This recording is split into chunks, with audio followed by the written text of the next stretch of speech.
다 함께 찬송가 405장 함께 찬송하심으로 5월 21일 목요일 새벽 예배를 하나님께 드리겠습니다. 찬송가 405장입니다.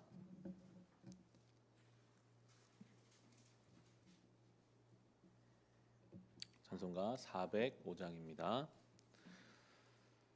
주의 친절한 발에 안기세 우리 맘이 평안하리니 항상 기쁘고 복이 되겠네. 영원하신 발에 안기세 주의 발에 그 크신 발에 안기세 주의 발에 영원하신 발에 안기세 날이 갈수록 주의 사랑이 두루 광명하게 비치고 전성 가는 길 편히 가리니 영원하신 발에 안기세 주의 발에 그 크신 발에 안기세 주의 발에 영원하신 발에 안기세 주의 보좌로 나갈 때에 찬미 소리 외치고 겁과 두려움 없어지리니 영원하신 발에 안기세 주의 발에 그 크신 발에 안기세 주의 발에 영원하신 발에 안기 3절 하겠습니다. 주의 보좌로 나갈 때에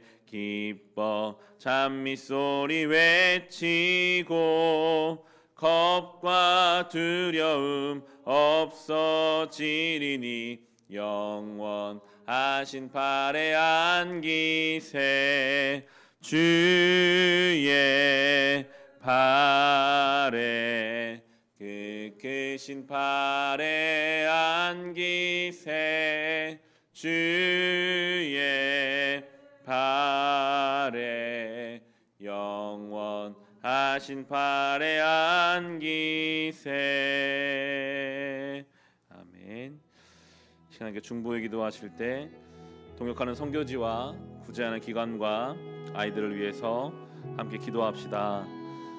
동역하는 선교지가 있습니다. 베트남의 조계진 선교사님, 필리핀의 심재규 선교사님, 김종필 선교사님, 인도의 김경미 선교사님, 임현필 선교사님, 캄보디아 엄갈렙 선교사님, 일본의 이성원 선교사님, 중동 사역하는 SWM 선교회, 러시아 이산지 선교사님, 미 전도종족 사역하는 박태수 선교사님과 세종의 고려대, 홍익대 CCC와 텍사스에서 유학생 사역하는 김영수 간사님, 서울 CCC를 사역하시는 이연균 간사님, 서울대 SFC를 사역하시는 민영훈 간사님, 서울 지역 SFC와 대만의 조아영 선교사님, 문기철 선교사님을 위해서 기도해 주시고, 구제하는 월드비전과 영명보육원, 홀트 아침들, 북악면 지역아동센터를 위해서 우리 함께 합심으로 기도하겠습니다.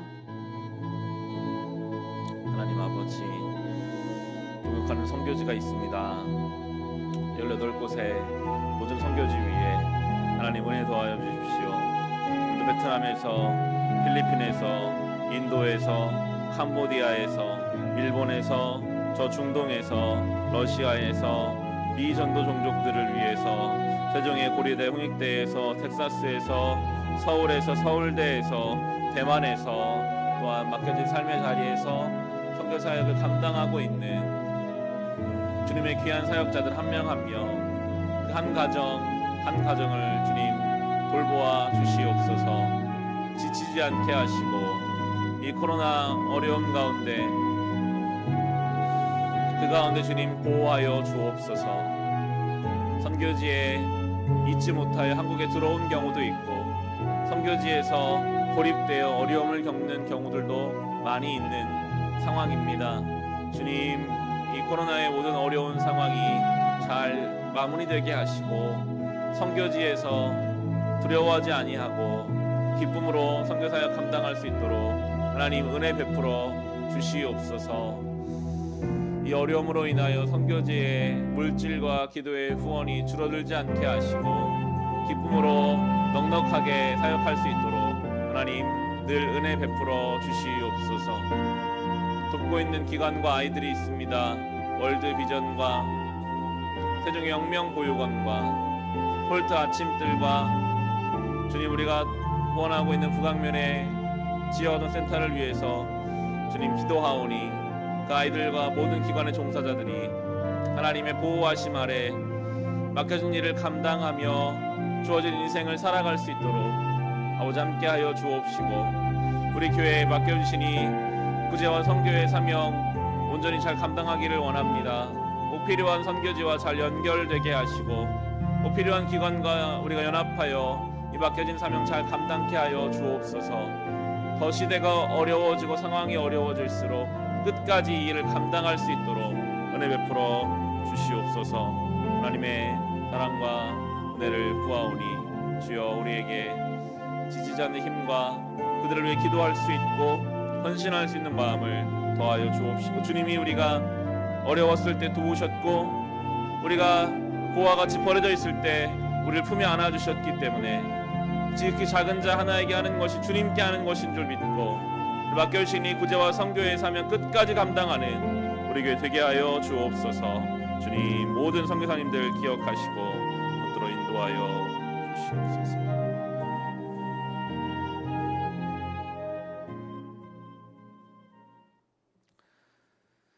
주님, 이 코로나 가운데 선교지에서 어려움 중에 있는 모든 선교지와 사역자들이 있습니다.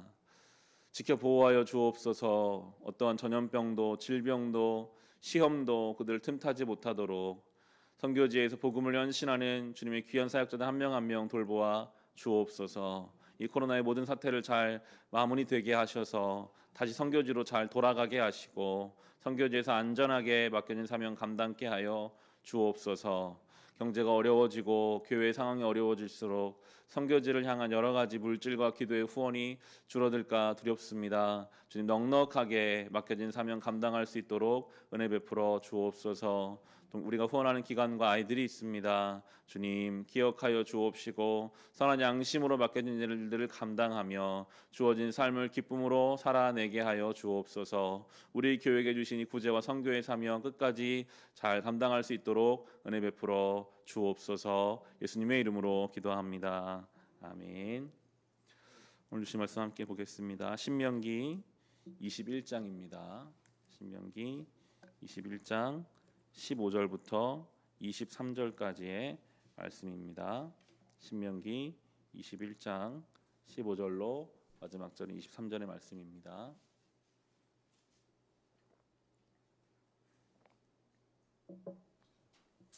오늘 우리가 함께 묵상한 하나님 말씀 신명기 21장 15절부터 23절까지 말씀 주신 말씀을 우리 함께 봉독하겠습니다. 어떤 사람에게 두 아내가 있는데 한 사람은 사랑을 받고 다른 한 사람은 사랑을 받지 못하다가 사랑받는 아내와 사랑받지 못하는 아내가 다 같이 아들을 낳았는데 맏아들이 사랑받지 못하는 아내의 아들일 경우에 남편이 자기의 재산을 아들에게 물려주는 날에 사랑받지 못하는 아내에게서 난 맏아들을 제쳐놓고 사랑받는 아내의 아들에게 장자권을 줄 수는 없습니다. 반드시 사랑받지 못하는 아내의 아들을 맏아들로 인정하고 자기의 모든 재산에서 두 몫을 그에게 주어야 합니다. 그 아들은 정령의 첫 열매이기 때문에 맏아들의 권리가 그에게 있는 것입니다. 어떤 사람에게 아버지의 말이나 어머니의 말을 전혀 듣지 않고 반항만 하며 고집이 세어서 아무리 타일러도 듣지 않는 아들이 있거든 그 부모는 그 아들을 붙잡아 그 성읍의 장로들이 있는 성문 위의 회관으로 데리고 가서 그 성읍의 장로들에게 우리의 아들이 반항만 하고 고집이 세어서 우리의 말을 전혀 듣지 않습니다. 방탕한 데다가 술만 마십니다 하고 호소하십시오. 그러면 그 성읍의 모든 사람이 그를 돌로 쳐서 죽일 것입니다. 이렇게 하여서 당신들 가운데서 악을 뿌리 뽑아야 합니다. 그래야만 온 이스라엘이 그 일을 듣고 두려워할 것입니다. 죽을 죄를 지어서 처형된 사람의 주검은 나무에 매달아 두어야 합니다. 그러나 당신들은 그 주검을 나무에 매달아 둔 채로 밤을 지내지 말고 그날로 묻으십시오. 나무에 달린 사람은 하나님께 저주를 받은 사람이기 때문입니다. 당신들은 주 당신들의 하나님이 당신들에게 유산으로 준 땅을 더럽혀서는 안 됩니다. 아멘. 오늘 주신 말씀 하나님의 질서라는 제목으로 함께 나누기를 원합니다. 오늘 본문의 앞부분에는 좀 복잡한 한 상황이 언급되고 있습니다. 한 남자에게 두 아내가 있습니다. 그런데 이 두 아내를 똑같이 사랑하는 것이 아니라 사랑받는 아내가 있고 사랑받지 못하는 아내가 있습니다. 공교롭게도 이 두 아내가 다 아들을 낳았는데 사랑받지 못하는 아내에게서 먼저 아들이 태어나서 그가 장자가 되었고, 사랑받는 아내에게 태어난 아들은 둘째로 태어나서 장자가 되지 못한 경우에 그때에 반드시 온전하게 그 장자에게 몫을 떼어주라라는 말씀입니다. 그냥 이야기만 들어도 참 복잡하죠. 이 복잡한 상황을 만든 사람은 누구입니까? 남자입니다. 하나님은 처음부터 한 남편과 한 아내가 한 몸을 이루어서 가정을 성전 삼아라 하는 것이 하나님의 질서였는데, 인간의 욕심이 개입되면요 상황이 복잡해지기 시작해요. 욕심 때문에 옆을 돌아보니까 일부 닫혀진 경우들이 있거든요. 나도 한 아내를 더 얻어야겠다. 그러면 두 아내를 똑같이 사랑했어야 하는데 그게 또 어려워요. 누구를 더 사랑하고 누구를 덜 사랑하면서 얼마나 가정 안에 많은 상처와 아픔들이 있었을까요? 태어난 또 두 자녀는 부모의 사랑을 스스로 알잖아요. 많은 상처와 아픔을 만드는 그 존재는 바로 인간의 욕심과 죄성입니다. 그런데 하나님은 그 가운데서 장자권, 하나님이 정하신 대로 어떠한 상황에 있던 간에 그 가운데서 하나님의 질서를 지킬 것을 말씀하세요. 만약에 여기서 장자권을 자기가 주고 싶은 아들에게 주었다면 이 아버지가 세상을 떠난 후에 더 많은 분란이 일어날 것을 하나님께서는 아시고, 어떤 상황에 인간의 욕심으로 인해 어디까지 갔더라도 그곳에서라도 하나님 말씀을 가지고 질서를 지켜가라라고 말씀해 주고 계십니다. 이것은 하나의 예에 불과하죠. 우리의 삶을 잘 돌아봐도 우리가 내세운 욕심과 우리의 계획 때문에 복잡해진 일들이 참 많은 것 같아요. 내가 그때 욕심을 부리지 않고 하나님 뜻대로 살았다면 더 질서 가운데 살았을 텐데, 우리 가정이 더 순리대로 갔을 텐데, 우리의 개인사만 그렇습니까? 눈을 들어 세상을 바라보면 인간의 욕심으로 인해 참 많은 것들이 복잡해져 가고 있습니다. 그런데 하나님께서는 그 가운데서도, 그 자리에서도 하나님 말씀을 붙잡고 하나님의 질서를 다시 세우기를 노력하라라고 말씀해 주고 계십니다. 우리의 삶을 늘 주의 말씀으로 잘 돌아봐야 합니다. 비록 많은 것들이 혼란스러워졌지만 오늘 내가 그럼에도 주의 말씀을 붙잡고 살아가야 될 것은 무엇인지 분별할 수 있어야 하겠습니다. 이어지는 부모와 자녀의 관계도 마찬가지입니다. 하나님이 가장 먼저 질서로 세워주신 부모와 자녀 관계에 대해서 분명하게 부모를 공경하라라고 강조하고 계시는데요. 십계명에서도 하나님과 인간관계 다음에 가장 먼저 언급되는 것이 바로 부모와 자식 관계입니다. 부모를 공경하라. 이것은 단순히 부모를 공경하는 사람을 칭찬하고 부모를 공경하지 않으면 어쩔 수 없다, 이런 정도가 아니에요. 오늘 본문의 말씀 보시면 18절에서 21절에 보시면 아주 강력하게 말씀하시죠. 어떤 사람에게 아버지의 말이나 어머니의 말을 전혀 듣지 않고 반항만하며 고집이 세어서 아무리 타일러도 듣지 않는 아들이 있거든. 그 부모는 그 아들을 붙잡아 그 성읍의 장로들이 있는 성문 위의 회관으로 데리고 가서 그 성읍의 장로들에게 우리의 아들이 반항만 하고 고집이 세어서 우리의 말을 전혀 듣지 않습니다. 방탕한 데다가 술만 마십니다 하고 고소하십시오. 그러면 그 성읍의 모든 사람이 그를 돌로 쳐서 죽일 것입니다. 이렇게 하여서 당신들 가운데서 악을 뿌리 뽑아야 합니다. 그래야만 온 이스라엘이 그 일을 듣고 두려워할 것입니다. 그럼 어떤 부모가 이 율법을 지키면서 자기 아들을 돌에 맞아 죽게 하는 부모가 과연 얼마나 있었을까요? 거의 없었을 것 같아요. 그런데도 이렇게 명시하여 이스라엘 백성들에게 부모를 공경하라고 말씀하시는 것은 그것이 그만큼이나 중요한 일이기 때문입니다. 부모를 공경하면 칭찬받는 것이고 공경하지 않으면 어쩔 수 없다는 것이 아니라 부모를 공경하는 일은 하나님 앞에서 너무나 중요한, 하나님 앞에 분명하게 지켜야 할 것이라고 성경은 우리에게 말씀해 주고 계십니다. 부모는 선택할 수 없잖아요. 어찌 보면 부모는 하나님이 정해주신 것이죠.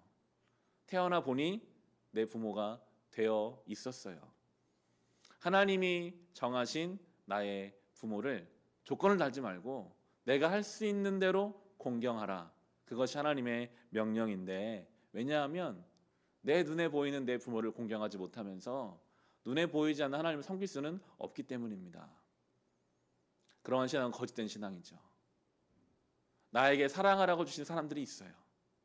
특별히 우리에게 가족이 있다면 그 가족은 하나님이 나에게 사랑하라고 주신, 섬기라고 주신 나의 사람들입니다.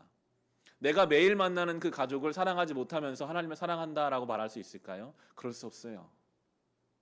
내가 매일 만나는 그 사람에게 내가 한마디 말을 따뜻하게 하고 나의 성질을, 나의 자존심을 한번 내려놓고 그를 섬기는 그 일이 하나님을 섬기는 일입니다.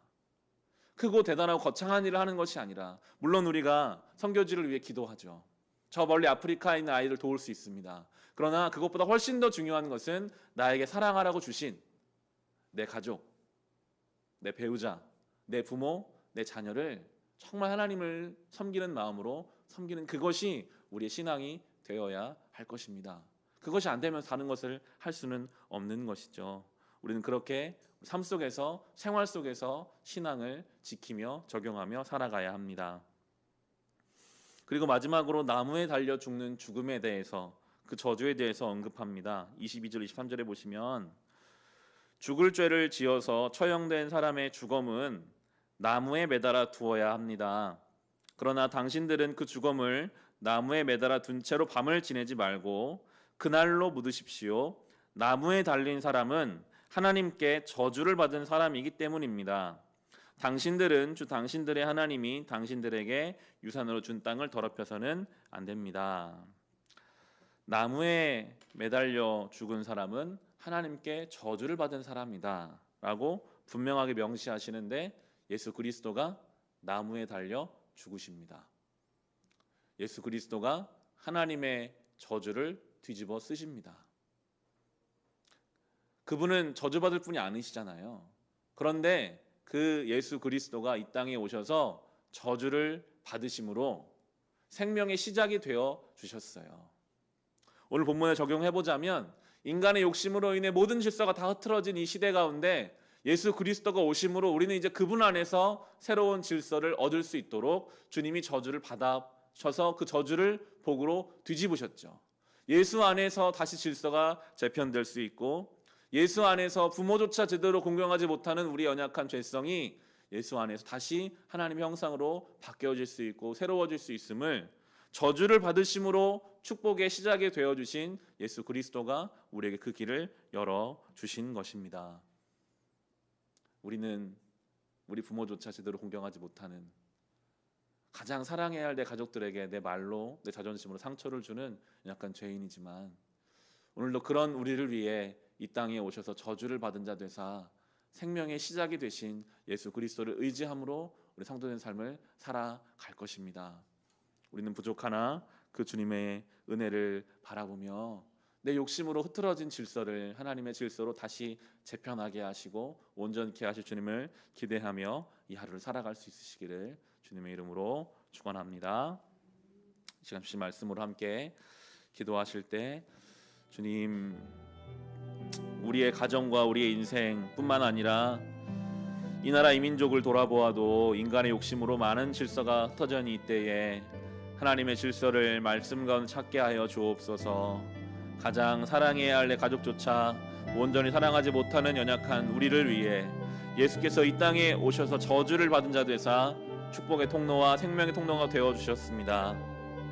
예수 안에서 이제 우리는 저주받은 인생이 아니라 복받은 인생입니다. 그 예수 그리스도의 생명과 그 복음의 능력을 가지고 맡겨진 삶을 살아가게 하여 주옵소서. 받은 말씀과 개인의 기도 제목으로 우리 함께 기도하겠습니다. 하나님 아버지, 인간의 욕심이 얼마나 무섭고 우리의 삶이라는 것이 얼마나 무질서하고 혼란스러운지요. 우리가 아는 것 같으나 우리는 아무것도 모릅니다. 우리가 보는 것 같으나 우리는 맹인과도 같습니다. 하나님의 빛이 우리 가운데 비추어지지 않으면 그저 어둠 속에서 허우적거릴 수밖에 없는 이 어리석고 저주받은 인생이 우리의 인생입니다. 주님, 그런 우리에게도 오늘 또 말씀하십니다. 그럼에도 그 가운데 하나님 말씀을 기준으로 질서를 붙잡으라 말씀하십니다. 가장 사랑해야 할 내 부모, 내 가족, 하나님이 나에게 주신 사람들조차 온전히 사랑하지 못하는 것이 우리의 연약함이요, 우리의 이기심이요, 우리의 자기 사랑입니다. 주여, 이런 우리를 위해 예수께서 이 땅에 오셔서 나무에 매달려 죽으심으로 저주받은 자 되셨습니다. 우리의 모든 저주를 주님이 뒤집어 쓰셨고 이제 그 저주와 죽음의 그 사망의 음침한 골짜기에서 부활하셔서 우리에게 생명의 출발이 되어주셨고 복음의 능력으로 우리를 비추어 주십니다. 주님, 이제 그 예수 그리스도 안에서 온전히 사랑하며 온전히 하나님을 섬기며 그 예수 그리스도의 복음의 능력 안에서 변화와 회복을 경험하며 오늘도 그 주님을 의지하여 주신 삶을 살아가게 하여 주옵소서. 하나님이여, 우리의 모든 삶의 영역을 주님께 내어 맡깁니다. 아버지께서 함께하여 주시고 인도하여 주시옵소서. 하나님 아버지, 오늘 이 말씀을 붙잡고 하나님의 질서 가운데 살기를 원합니다. 우리의 삶을 돌아보면 얼마나 혼란스럽고 질서가 없으며 마치 어둠 속에서 허우적거리는 맹인과도 같은지요. 우리 욕심 때문입니다. 이기심 때문입니다. 자기 사랑에 취해 있기 때문이었습니다. 주님, 이제 예수 그리스도 안에서 사랑해야 할 사람들을 힘을 다해 사랑하고 기쁨으로 섬기며 낮아지는 영광을 경험하며 우리의 십자가를 지고 예수님의 뒤를 따라가는 이 하루가 되게 하여 주옵소서. 우리 그러지 못할 때가 참 많습니다. 그때마다 성령께서 우리를 도우시고 인도하셔서 우리로 인하여 우리의 가정이 복된 가정 되고 우리의 교회와 이 나라의 민족이 하나님 나라 될 수 있도록 우리를 사용하여 주시옵소서. 오늘도 개인의 기도 제목으로 주님 앞에 엎드린 성도들이 있습니다. 기억하여 주시고 그 아프고 병든 곳 위에 하나님 은혜를 베풀어 주시며 아픈 가족을 주님 위로하여 주시며 인생의 갈 바를 알지 못하는 때에 주님 길이 되어 주시고 지혜가 없는 우리에게 지혜가 되어 주시옵소서. 순간순간 우리와 동행하여 주심으로 모든 유혹과 시험과 질병에서 우리를 지켜 보호하여 주시옵소서. 예수님의 이름으로 기도합니다. 아멘.